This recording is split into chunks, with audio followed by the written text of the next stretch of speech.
But I got to say, you got to go to Alaska. I would like to. Yeah. I'm looking through my photo gallery here on Facebook, which is available at facebook.com/Bryan Alvarez. I never plugged that. And looking at all of the cool things that we did. Now, where in Alaska did you go? It's a large place. Well, the first place we went was Seward. All right. And then the second place we went was Homer, Alaska. And let's see what we did here. We went kayaking. We went to a museum. We went out on a boat and saw a glacier. Are you looking at my pictures right now? No, I'm just laughing at the idea. We've been watching Nitro promos for so long. Glacier's been coming, and you found him. That's right. He's in Alaska. I found the glacier, so that was a lot of fun. And what else did we do? We went to a library. We ate a lot of food. I don't know what else to say. It was a great trip. It was very relaxing, and abundant natural beauty. There's abundant natural beauty. Bears. We've got some pictures from it was like an outdoor conservation place where like they get injured animals and they bring them in there. It was kind of like it's a place in Sequim that you can walk and see all the animals. The game farm. The game farm. It was very much like the game farm, except you could get out of your car and all the animals were, locked away. Right. So we saw that, and everybody just go up and take a look. It's a very beautiful place. The air is fresh. Well, the myth that the sun never goes down is not quite true. Although, I'm pretty sure that Whitney, for a full week, never saw darkness. Because she goes to bed a little earlier than I do. And literally, it was not dark until 11:30. And then the sun came back up again at like 4:30. Right. So if you went to bed at 10 and got up at 8, you never see the night. It's crazy. So we did that. I'm sure later in the year. Later in the year, there's about 5 hours of light. Yeah. That's the time of year that I'm not going to go up to Alaska. But by far the greatest moment of the trip was actually on the flight on the way back. And the flight's 3 hours or something like that. And so I go back to use the facilities. And there's a line, of course. And Whitney, I let her go in, of course, before me because I'm a gentleman. And so she's in there. I'm waiting to be next in line. And suddenly up walks this dude straight out of Duck Dynasty. Skinny. He's got this big gray beard. He looked like he'd been in Alaska for 100 years, literally. And he takes one look at me and he goes, what did he say? So I'm like, hey, you living up here or you just get back from working? Working. I had a beard on, and I bought this vest that had like Alaskan stuff on it, and I hadn't showered, so I actually looked like I'd just come back from working. And I say, nah, he's just traveling. And he goes, oh man, you want to know what I was doing up there? And I'm like, yeah, I actually do want to know what you're doing up there. So he reaches into his pocket, which of course is, those military khakis.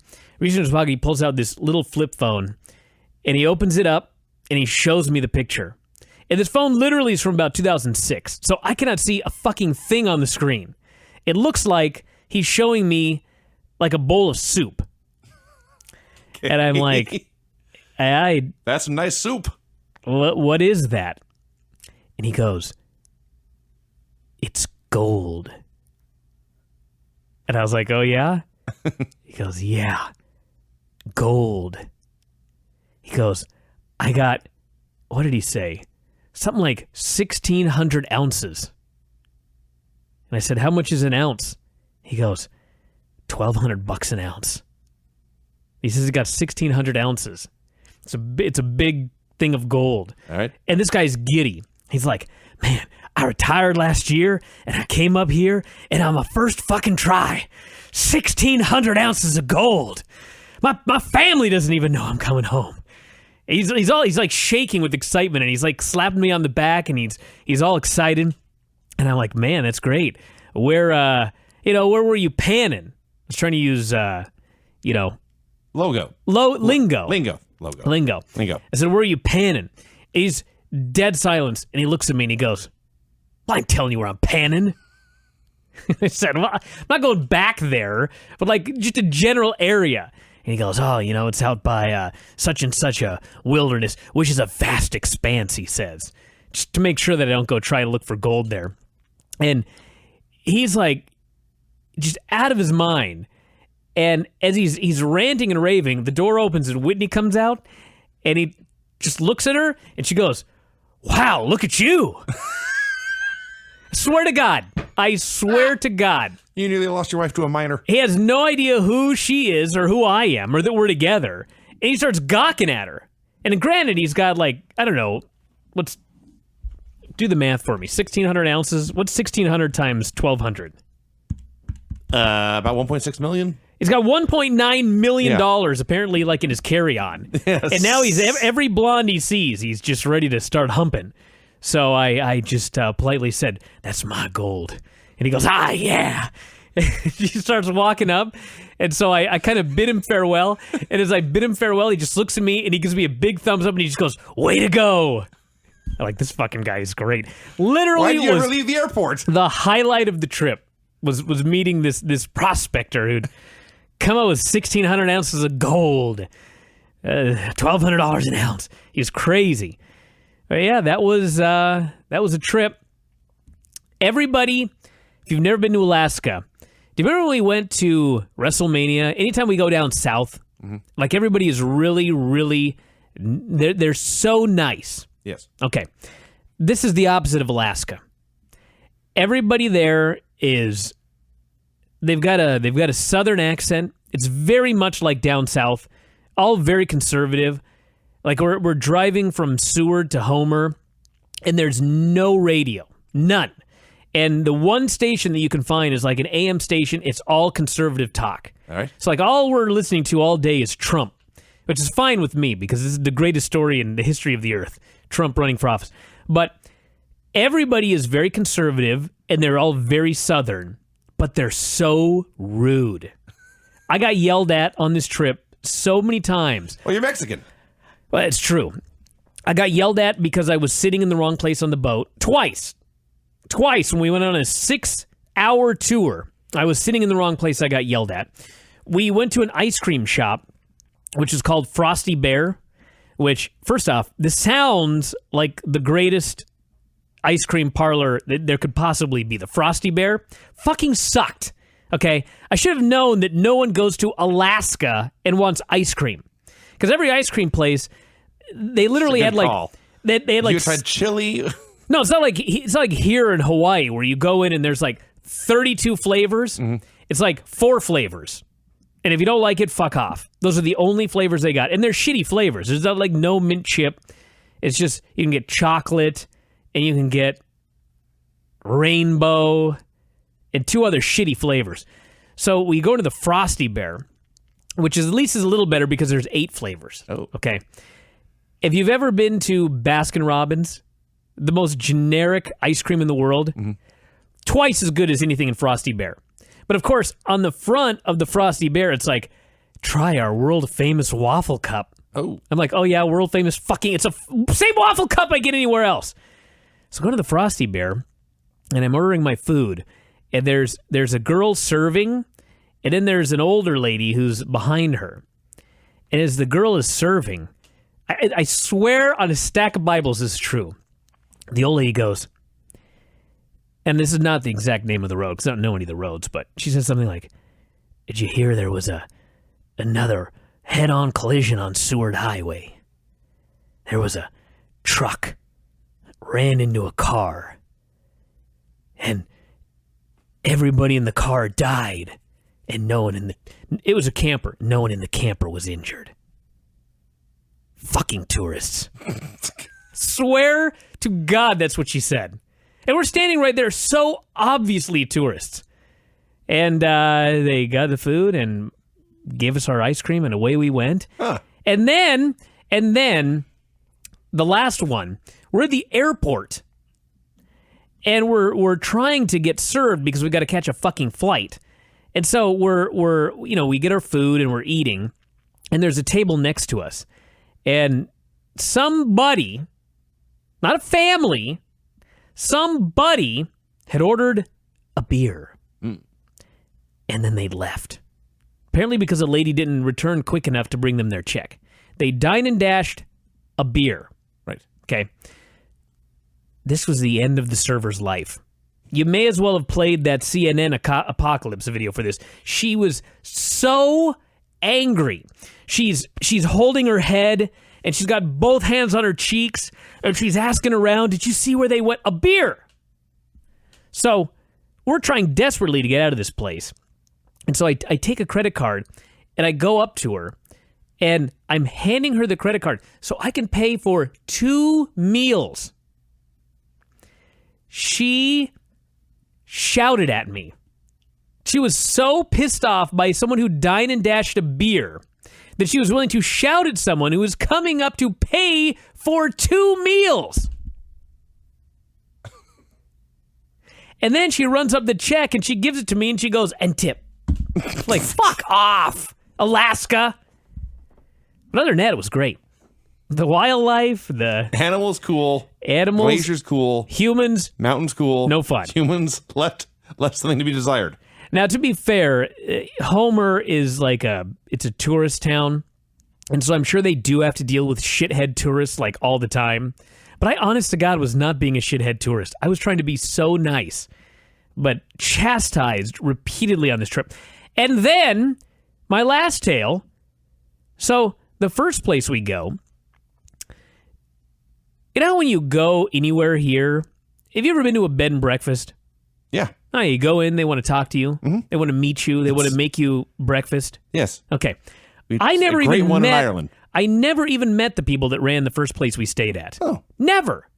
They sent an email thing this long of what to do, and then at the end it's sort of like, if you need anything, call.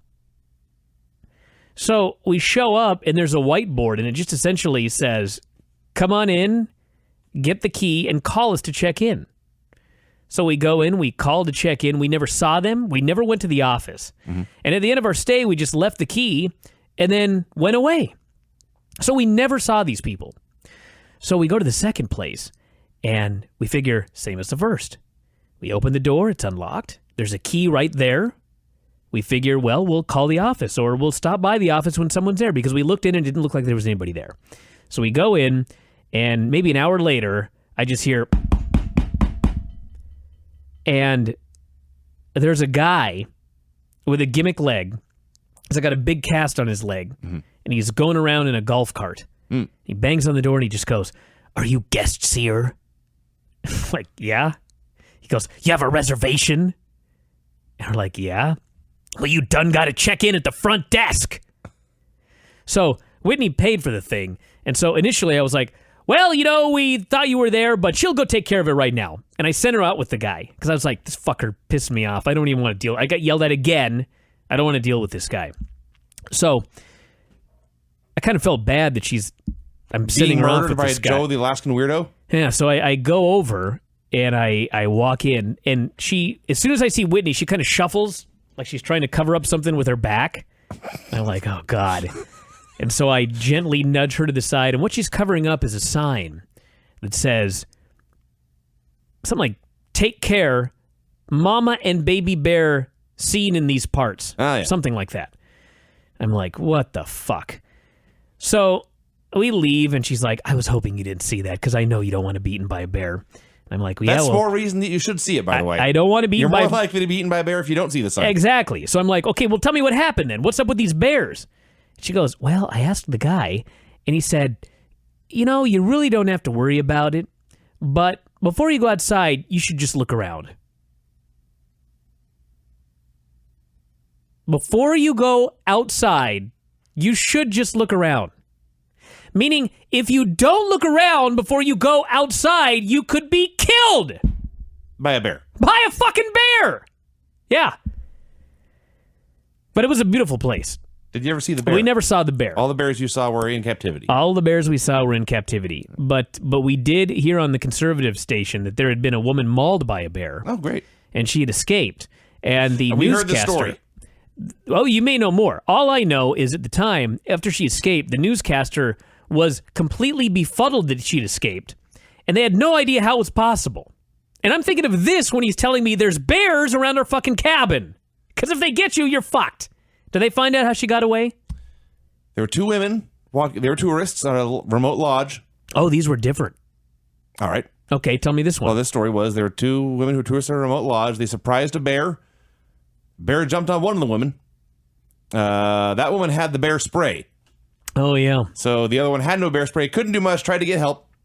And why the victim essentially went fetal, face to the ground, curl up in a ball, cover your face and neck.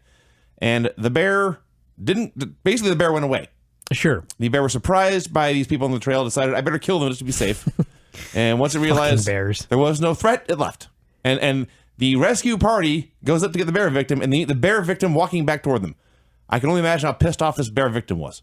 That may have been the same girl, actually. Yeah. They hadn't mentioned the other girl in the original story, but they did say that she walked to get help. Yeah. So, anyway, aside from the human element, and you can be happy because there are not a lot of humans in Alaska. That's also true. It was a great trip. Maybe I just won't try Homer. Homer was really great, except for interacting with people. That's what I'm saying. Maybe the people in a different town might have been nicer. There was a great restaurant called the Fat Olive. Fat Olive. Yep, they served pizza and a bunch of other things. Do not get the pasta, but get the pizza. Pizza was fucking amazing. And then there was a place in Seward called the Apollo, I believe it was called. Also served a lot of Italian food. Those were very, very good. And, yeah, don't have anything else to add unless I think of it. Looking at a map here of Homer, Alaska. You just go to Google Maps, type in Homer, Alaska, and the town of Homer comes up. And it's got a couple road names, Diamond Ridge, a couple highways.